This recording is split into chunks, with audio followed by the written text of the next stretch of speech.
Aujourd'hui, donc, l'étiquette doit aussi être repensée pour justement être compatible avec tout ce qui va être réemploi. Donc aujourd'hui, les emballages sont repensés pour le réemploi et on a la chance d'avoir, je le vois là-bas, le créateur des emballages de Citeo. Donc voilà. Ça, c'est sûr qu'aujourd'hui, donc, l'étiquette doit aussi être repensée pour justement être compatible avec tout ce qui va être réemploi. Elle doit quand même rester un support d'information, elle doit quand même rester véritablement de la com. Et le plus important, le premier réemploi, on l'oublie souvent, c'est le réemploi domestique des emballages. C'est-à-dire en fait, toute personne qui achète un produit va un jour le réutiliser, à réutiliser un produit dans sa vie.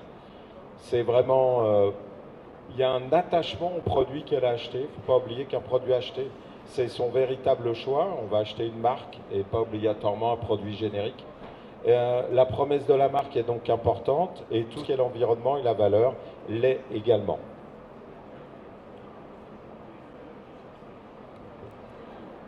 Pour rebondir sur ce que disait Didier, du coup, quand on est sur du réemploi de produits à usage domestique, la vraie motivation d'achat passe aussi par l'étiquette. On a une vraie success stories avec les pots de pâte à tartiner Go Nuts. Aujourd'hui, ça fait plus de 6 ans qu'on travaille avec Go Nuts sur une étiquette adaptée au lavable. Qu'est-ce que ça veut dire? Ça veut dire que l'étiquette, elle est décollable à l'eau par le consommateur chez lui. Donc on n'a pas besoin d'une eau très chaude, on n'a pas besoin forcément de solutions alcalines ou autres. Et on a une étiquette qui se décolle sans laisser de résidus de colle sur le pot. On peut aussi accumuler finalement ces solutions décollables à l'eau avec la sécurité alimentaire et donc ajouter également un témoin d'ouverture ou une marque d'inviolabilité au produit. Pour qu'un réemploi soit efficace, on a des laveurs présents ici, ils vont en parler, ils peuvent en parler et c'est un vrai sujet. Un réemploi efficace passe obligatoirement par un contenant verre, plastique, mais surtout une traçabilité, une étiquette adhésive qui va donc s'enlever au moment du lavage. On a parlé pour le consommateur. Le consommateur, il va vouloir lui passer son emballage sous l'eau pour que l'étiquette s'enlève. En industriel, c'est totalement différent. Là, les marqueurs ne sont pas du tout les mêmes. Les marqueurs sont que si jamais il y a une notion économique importante, si l'étiquette ne se décolle pas, et ben tout le travail fait n'a pas de rentabilité et on a cassé la boucle du réemploi. Il n'y a pas d'entreprise aujourd'hui qui accepterait qu'elle fabrique un produit, enfin que son travail ne soit pas payé. Donc aujourd'hui, c'est une vraie problématique. Pour répondre à ça, nous chez Lorge, vu qu'on vient de la qualité pharma, on cherche toujours à dire comment est-ce qu'on peut qualifier, comment est-ce qu'on peut sécuriser, comment est-ce qu'on peut avancer sur ce sujet-là. Donc en fait, avec ce petit QR code, vous pourrez aller voir et c'est présent sur notre site, on a en fait internalisé un test de lavage qui est normé et ce test de lavage permet de garantir que lorsque l'étiquette elle a été livrée à nos clients, eh ben, elle était conforme. Donc la qualité est là, on sécurise la production, on sécurise le lavage pour nos amis laveurs et donc on réduit les rebuts, donc on améliore la rentabilité de toute la filière. C'est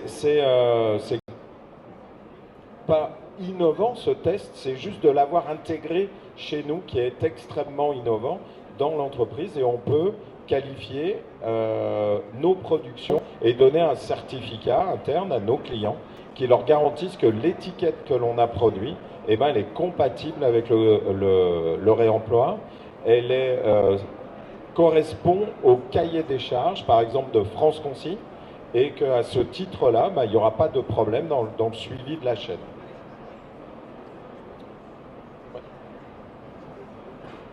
On parle de lavabilité, on parle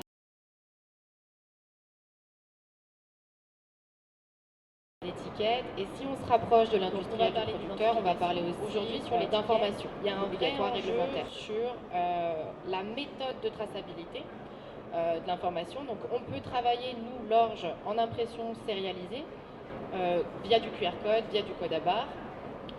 Derrière, on peut également fournir à nos clients ce qu'on va appeler tout à l'heure et qu'on va vous présenter le kit du réemploi, c'est de pouvoir mettre chez nos clients des machines d'impression leur permettant de gérer la donnée variable.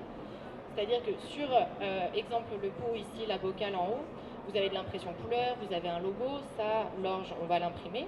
Et derrière, tout ce qui est de la donnée variable peut être géré par le producteur. Donc via des impressions différentes, on a du jet d'encre, on a du transfert thermique ou du thermique. Et aujourd'hui, c'est des technologies qui sont compatibles avec les étiquettes réemployables, là-bas.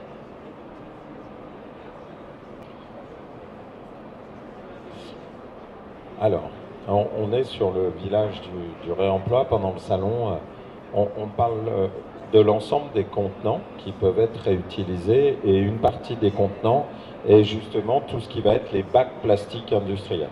Alors, on a nos amis de Pandobac qui sont présents sur le salon, donc vous pourrez aller les voir pour en parler. Et là, on va chercher à avoir une identification qui pourrait être permanente. Donc, dans ce cas-là, je ne veux pas qu'elle s'enlève pendant le plus longtemps possible et pendant la durée de vie du bac, sans perturber le recyclage du bac plastique, puisqu'à un moment, dans sa fin de vie, lorsqu'il est abîmé, il va devoir être broyé, il va refaire du plastique, et bien sûr que par rapport au RFID ou à différentes technologies, il faut que là, l'étiquette ne soit pas un problème. On va avoir aussi une partie décollable, puisque certains de ces bacs plastiques vont être utilisés et ont une identification, et à un moment, on va ou les laver, et on voudra que l'étiquette se décolle pour le réemployer, ou on va vouloir décoller l'étiquette à ce moment-là manuellement. Mais dans ce cas-là, sur les bacs, quand on va vouloir décoller l'étiquette manuellement, il ne faut pas qu'il y ait de résidus de colle. Parce que si les colles restent même un petit peu, elles s'accumulent, et là, l'environnement poussiéreux, industriel, je rappelle, on est vraiment en train de parler d'industrie, dans ce cas-là, s'il y a une masse adhésive, ça va attirer toutes les poussières qui peuvent se passer, et donc on est sur un bac qui aura visuellement, ça va pas perturber son utilisation, mais par contre, ça va quand même là vraiment perturber l'image de qualité que l'industriel peut avoir. Tout ce qui peut être également la migration, parce que des fois ces bacs peuvent être utilisés dans l'alimentaire, et donc de sécuriser tout ce qui est migration. Aujourd'hui, on travaille également avec l'Actips, parce que par exemple, sur des données ou sur des éléments, pour avoir une étiquette qui se dissout complètement dans l'eau, avec son encre, avec son impression qui pourrait être faite là aussi en transfert thermique. Donc voilà, il y a une partie innovation qui continue à se faire sur ce type d'emballage. On va passer au côté un peu plus touchy sur le marketing. Donc oui, il y a des contraintes avec une étiquette réemployable, donc là-bas. Il va y avoir des contraintes de taille, de matière, de plein de choses. Mais on va pouvoir aussi parler marketing, parce qu'aujourd'hui, il y a deux vrais sujets chez les marques. Comment je prends le levier du réemploi? Soit je vais travailler sur une identité exactement similaire aux autres étiquettes si j'ai deux branches, une branche réemployable et une gamme qui ne l'est pas. Donc dans ce cas-là, je veux reproduire l'identité de marque. On peut travailler du coup avec les technologies d'impression sur de l'indichromie, on peut travailler sur 98% du nuancier Pantone en reproduction. On a des résolutions de trame qui sont élevées, et donc on va travailler, nous, gérer le color management d'une marque. Inversement, si je veux me démarquer via ma gamme de produits réemployables, je peux aussi aller travailler en marketing, notamment avec la marque HP, sur de la différenciation à l'étiquette. Je peux travailler sur de l'étiquette unique, c'est-à-dire qu'aujourd'hui, on a 2-3 logiciels très performants qui nous permettent de faire, donc on le voit ici sur la pub Coca-Cola, on part d'un seul pattern, et via ce pattern-là, c'est la machine qui va imprimer une étiquette unique dans une même bobine. Donc vous avez 1000 étiquettes dans la bobine, 1000 étiquettes uniques avec des couleurs différentes, un logo qui bouge, qui grossit, qui rétrécit. Et je peux également travailler sur un pattern et moi ajouter des logos en disant je fais une crème solaire, je veux qu'il y ait l'étoile de mer, le ballon, le coquillage, et je veux qu'ils aient telle ou telle forme sur tout mon batch de production. voilà, c'est un peu l'ajout marketing qu'on peut travailler en différenciation et qui peut convaincre certaines marques. Merci. L'unicité de l'emballage par rapport au réemploi, souvent on se dit le réemploi, du coup mon étiquette, vu qu'il y a quelques contraintes techniques, elle ne peut pas être vernie, passif, du coup elle est moche. Du coup marketing, les services marketing peuvent des fois dire ouais non mais j'en veux pas de ton réemploi parce que là mon étiquette, nous c'est notre marque, c'est notre logo, c'est notre couleur. Donc toutes les marques, toutes les couleurs, toute la colorimétrie peut être réalisée aujourd'hui en réemploi. On a fait des marques avec des grandes marques, que ce soit des tests avec Panzani, que ce soit des choses avec des grandes marques, Nestlé, ainsi de suite, mais aussi des plus petites qui avaient une image et un attachement important à leur nom. Mais on peut faire du créatif, donc c'est pas du tout antinomique, j'allais dire au contraire. Faisons-le pour la première fois, tant mieux, vous serez le premier. Et ça, l'unicité de l'étiquette, elle est extrêmement importante. Et il faut vraiment que l'emballage, tous les étiquetages et tout ce qui concerne le réemploi puissent permettre d'avoir toujours du marketing et de correspondre à ce qu'un client attend. Dans l'idée également de quels sont les besoins, on lance avec, puisque l'Orge aujourd'hui s'est adossé au groupe Barcodis, qui fait de l'impression, de la pose d'étiquettes, du marquage. On a réfléchi, on s'est dit quel est un des freins du passage au réemploi. Et quelquefois c'est extrêmement simple, le passage c'est de dire le réemploi c'est un petit volume, donc comment est-ce que je fais pour faire des petits volumes. Donc on a décidé qu'en innovation on allait sortir un kit du réemploi. Un kit du réemploi c'est quoi? C'est tout nouveau, on le teste sur justement ce salon. Et on le testera à Natexpo début décembre auprès des contacts, c'est de dire une imprimante transfert thermique, le ruban, les étiquettes qui sont compatibles au réemploi, puisque l'Orge a été labellisé France Consigne, et donc ce kit, on vous vend ce kit là, et ce kit vous permet d'imprimer toutes les données variables, tous les éléments, sans être obligé de commander des grandes séries. Comme on a parlé tout à l'heure Manon, on met un logo d'une marque et toutes les données variables vont être repiquées grâce à la machine, grâce à l'imprimante avec ruban, avec un logiciel qui est adapté, et tout ce qui est installation, formation et accompagnement technique est fait par le groupe. Le groupe a plus de 40 techniciens sur toute la France. Donc le souci de comment marche ce système-là n'est pas un problème. En fait, on accompagnera tous nos clients, tous nos prospects pour passer au réemploi. L'idée, c'est vraiment de le faciliter en discutant avec des acteurs qui sont présents ici sur le village du réemploi. Une des contraintes, elle est technique quelquefois. Comment est-ce que je fais du réemploi? Le kit du réemploi est une solution aujourd'hui, est une innovation complète de l'Orge et du groupe Barcodis.